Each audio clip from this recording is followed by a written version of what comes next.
Hi guys. Hello. Welcome back or to Yes. the Grey Couch, where we say that life is not black or white, but many shades of grey, and we get to explore those shades together to become better individuals in better marriages. I am Stanley, And I'm Osito.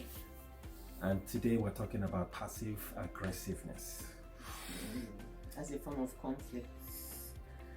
In the sense that when people think about conflict, they think, It's just contention, Yep.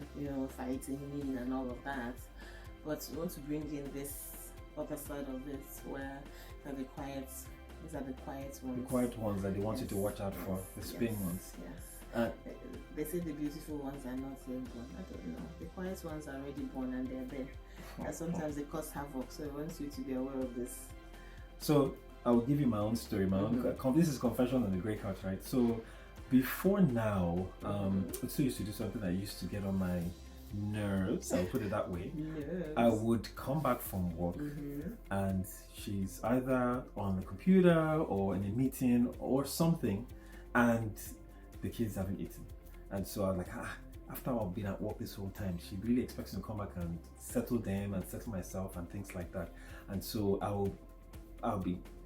I didn't used to call it passive aggressive at the time. I just call it mean mugging, and I'll ask the kids, what did you have for dinner? Very, very interesting question. Not have you guys eaten, but what did you have for dinner? Expecting them that it's already been taken care of. And then the kids would don't tell me, oh, they've not eaten. And then I would cast dagger stares at Otito, but she's busy in her work, And so for a while in times past, this was a conflict. You can see the way she's doing. If you don't mind her that she's wearing a shirt that says peace, my thinking evolved. But it's evolved that, okay, this is passive aggressive, this is not getting us anywhere, and you're just angry at somebody for nothing, having not considered what has been happening during her day, what has been happening during her day, I'm not sure if I got an ultimatum, I'm not sure if I got a threat. I'm keeping it real. However, I repented. I did a 180, and that's what we're going to talk about here, as in the reason behind the 180 and how it has helped, and why she's able to wear this shirt saying peace beside me, and I'm smiling beside her, and the kids have eaten already, I had a change of mindset whereby I'm like, listen, what exactly is the problem? Ask myself that question, and do I have power or agency to change some things, and what can I do that's in my purview? So what exactly was the problem? So the problem was that I had this adjective or adverb now, should can get you into a lot of trouble. That I came in and this should have been done, this should have been done, this should have been done, and so I guess it's expectation. That's another way of framing it, expectation.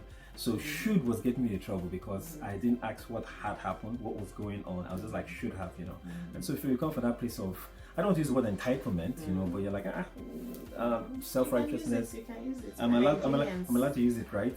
You can use it. Gender role Misogyny. going on. Gender role going on. Patriarchy. You can use it. Hey, calm down.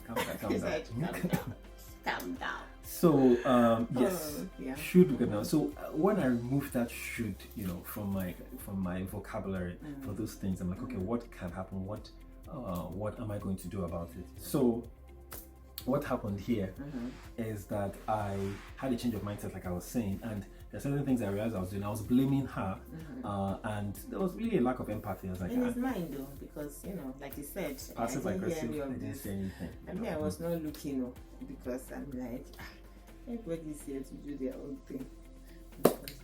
So yeah, and I also had blaming the other party, not taking responsibility for what I could have been doing. Or said something. Yeah, but the passive aggressive thing, you don't say anything, you just carry it in your demeanor, you act like, let me just, and also a little bit of self-righteousness that if I were here, I know things would have been different. And that's that all or nothing thinking. It's interesting on the Grey Couch, but there was no gray area of thinking. It's like either this was done or it was not done because X, Y, Z. But you have not told the story of all the days you were off and I had to go to work and nothing was done. You see, funny that you bring that. That's a different context. I will let you tell your own side of the story to get there. There's no side of the story to tell. I'm just saying how people tell stories and don't tell the other side. And that's where empathy comes in, because when you're empathetic, because I think empathy is really looking at the other side, what could have happened, and then inquiring what did happen, not from a judgmental standpoint. So it really helped because when I changed that mindset, I come inside and my first question, as opposed to what do you guys have for dinner? Have you guys eaten? And like, no, we haven't. And then now jump to what do you guys want to eat? And bam, bam, bam, bam, bam, bam. And even sometimes, leave something for her to eat also in the cooking, and that really changed. I really felt empowered to change things, and so I stopped blaming the person. I want to believe my passive aggressiveness dropped a little bit. Did it drop? You have to decide whether it dropped. You're the one that. I said that it dropped. I felt that it dropped on my part. So it's interesting because I do think that. I don't know. I can't speak for other men, but I don't know if this is a way that men kind of work on something. Women should do is that kind of mind reading. Like you'll be annoyed and you think that the person will know why you're annoyed, and it's like, maybe you should say what the problem is, right? So. For some of us who are very, I don't know, is it direct or what's the word? Like you just kind of say what your issue is. It could be jarring to people, I have to admit. It could be very jarring. It's like, like, wow, girl, give me some room to kind of think about this matter that you brought before me like this, And so that could be it. It's like, I'm not used to somebody telling me this is the problem, and so you be quiet the first time, quiet the second time, and then over time you just learn to just be quiet, and then that just becomes a sleeping away. But I don't think so. I think for some people it's like if I keep quiet they'll stop bothering me, and then that becomes a force of habit, right? Because already you think the person is bothering you. Meanwhile, like you said, empathy is literally saying they love me enough to bother me. Okay. Right? They love me enough to tell me what the problem is. Because if somebody didn't care about it, they're not going to tell you anything. You've seen this before, relationally. If I don't care about somebody, what's my problem? Yeah, do whatever you want to do. I'm only going to talk to somebody who I care enough about to say this thing you're doing is bothering me, or I don't like this, or I don't like that, right? I always talk about that reframing to just say, it's because the person cares a little bit. That's why they're actually coming to you to say, hey, there's a problem. And that's why if you think about this relation, they always say to men, the moment your wife stops talking about something, you better be checking the thermometer of your relationship. And wahala means trouble.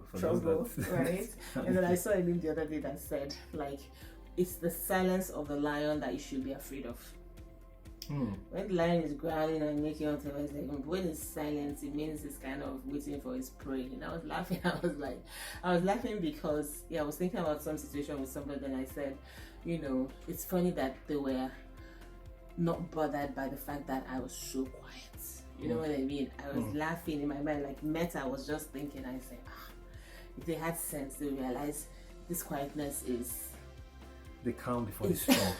Is literal. This quietness is off, you know what I mean? But hey, so again, is that just being situationally aware over time? But people don't do that because they take the spouse for granted. It's like, always talking. I finally have peace. That peace you have it for a long time because the person has probably stepped off. They've stepped off the treadmill, as they say. They've stopped caring. And then you're now shocked when the person said they're not doing it again. And where did this come what happened? from? Like, I didn't know that things were that bad and all that. So it's that kind of, and so that's what surprises me, because when people come and say, somebody's so quiet, I always laugh. I'm like, but you don't live with the person, and that's kind of when you were saying the passive aggressive, to say that's conflict, but it's just the very quiet, insidious one that is not like making a lot of trouble. And so that's something to think about, because people don't think about conflict that way. They think about conflict like drama and all that. And so sometimes you even want to say which one is even more dangerous. You know what I mean? Because sometimes, obviously, I am not prescribing like shouting and violence. I can't even stand that whole like chaos. Chaos is bad. It's bad. Like, it's bad from every angle, because you can't tell what's coming and all that. But it's bad physiologically said. But I'm saying in terms of conversation, right? It's better to talk than to just, be quiet and just like bottle everything up inside. Or to just say, I will talk about it and then not talk about it, right? So let your yes be yes. I think it's that idea, and your no be no. And so, just saying in terms of the two, rather speak it out than hold it in. I think is what I'm trying to say. That passive aggressiveness can be the more insidious of the two, and that insidiousness is kind of dangerous. It's dangerous because you don't really know what the person is thinking, and and even the person thinking, because not having the facts of the issue, knowing what's going on the other side. On the other side, yeah. It can make you imagine a whole lot more thing than what there. So with this thing we're talking though, as in now you're talking, now how do you now talk? How do you now talk? And some things that we do to help our communication, and we still do, is this thing about being present. When the person is talking, as in physically present, psychologically present, emotionally present, and be accountable for your own feelings and your own thoughts, right? And just how you're feeling, because you can't say somebody else made you feel this way, or somebody else did something and that's why you are thinking X way and all that. And that can be really hard because we're just used to always ascribing blame to an external party. And so to be able to say, this is my own feeling, this is how I feel about the situation, or something that somebody else did, right? It's hard, but if you get used to it, then it's easier, because the other party too knows there's no blaming here. Everybody's just stating they're stating how they see a situation, and you can't tell me how to see something. You're not in my eyes. You know what I mean? So literally. Also we engage in empathy, and like we said at the start, empathy is really getting on the other side of the train. Okay, how is this person? You can't really unless you've walked a man in their shoes, you can't really know how, but you can try and imagine, okay, if I was this person, how would I feel? Which is the definition of empathy. How would I feel? But normally I'm so busy trying to get my point across that I don't pause to think how the other person is thinking. So when I started doing that, this person probably been working from morning till night, multiple meetings here and there, it must be exhausting, to sit down. In fact, the one day that I stayed at home and I'm meeting from morning, I said, listen, I can't do this thing that you're doing. I'd rather just be out and about and moving. I can't sit down and just be staring at this screen from one meeting to another. So another thing that I wanted to point out is transparency. And I mean, if it's a well, assuming that a married couple, everything is, you guys are doing okay for the most part, this is a safe area where you can be transparent, and not a place where if you say how you're really feeling, like some work environment, say how you're really feeling, what you say and do will be used against you. But that transparency, as in, okay, this is how I'm really feeling about this. You might not like it, but this is how I'm feeling. I can't take it back. What are we going to do about it together, since this is where I'm at, Yeah. I guess, again, some of these things, they sound so cliche, so mundane, but if you know anything about relationships that are, if you've been with someone for a long time, it's the mundane things that really make the difference. It's this like daily things of just being appreciative of the person, of just, like in relational dynamics, just being mindful to not take the other person for granted, and to state what you are feeling and not projecting on them, and like said, holding things in your mind and not telling them those kinds of things. It just, to me, I think it just confers dignity on the other person, and I'm a big as a person, as a human being, not because I'm your wife, not because I'm anything. I'm a big proponent of respect of persons. I am. I just feel like everybody deserves respect, whether it's your child, whether it's anybody. And so just from that perspective, and by respect, I don't mean the kind of respect that, Christian counselors or Christian people talk about when they say love and respect. I mean the respect of just that a person was created in God's image. Just that basic respect is what I'm talking about. I'm not talking about the respect that men say, respect me, the egoid kind. That is not the kind I'm talking about. So I'm just a proponent of that you just respect people just because, not because they have money, not because they have anything, but just because they're a human being. So yeah, big one for that one's a big one for me. And then you say, if you're doing that for just anybody, also then the person that you married and chose to spend the rest of your life with. I can't stand disrespect. I just cannot, like. So yeah, any which way, husband, wife, children, it's just be kind to people, like just treat people well, the way you treat yourself, treat people. Yeah. And respect begets respect. Well, this holiday season, that's what we have for you for now. We're going to sign up for now, but we'll be back next week. And next week, I'll try and get a t-shirt that says respect. I'll wear it any day. What's that song? What's that? R-E-S-P-E-C-T.